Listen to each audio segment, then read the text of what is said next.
بسم الله الرحمن الرحيم.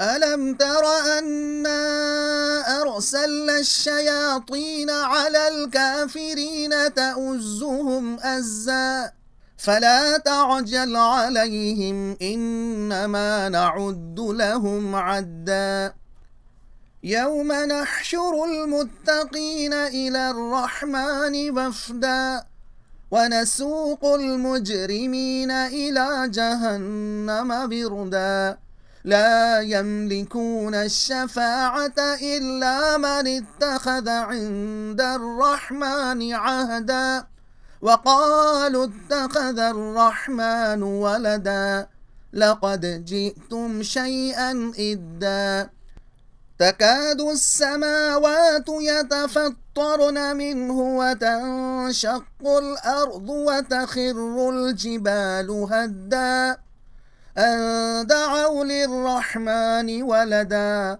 وما ينبغي للرحمن أن يتخذ ولدا إن كل من في السماوات والأرض إلا آتي الرحمن عبدا لقد أحصاهم وعدهم عدا وكلهم آتيه يوم القيامة فردا إن الذين آمنوا وعملوا الصالحات سيجعل لهم الرحمن ودا فإنما يسرناه بلسانك لتبشر به المتقين وتنذر به قوما لدا وكم أهلكنا قبلهم من قرن هل تحس منهم من أحد أو تسمع لهم ركزا.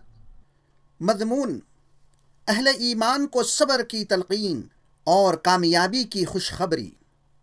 मतलब मुनकिरीन हक़ को शयातीन मुखालिफत हक़ पर उकसाते रहते हैं। ए नबी, आप इनकी ज़्यादतियों पर बेसब्र न हों, इनकी शामत करीब आ लगी है। वो दिन भी आने वाला है जब मुत्तकी लोगों को खुदाए रहमान की जन्नत में मेहमानों की तरह इज़्ज़त मिलेगी और सरकशों को अज़ाब के फरिश्ते दोज़ख की तरफ इस तरह हाँकते हुए ले जाएंगे जिस तरह प्यासे जानवरों को पानी की तरफ हाँकते हुए ले जाते हैं। खुदाए रहमान की ये शान नहीं है कि वो किसी को अपना बेटा बना ले। इसके लिए बेटा घड़ना एक इंतहाई सख्त बेहुदा बात है। आसमानों और ज़मीन के अंदर जो भी हैं सब इसके हुजूर बंदों की हैसियत से पेश होने वाले हैं। वह सब पर मुहीत है। अनकरीब वो दिन आने वाला है जबकि अहले ईमान अपने आमाल सालिहा और अखलाक हसना की वजह से महबूब खलाइक होकर रहेंगे।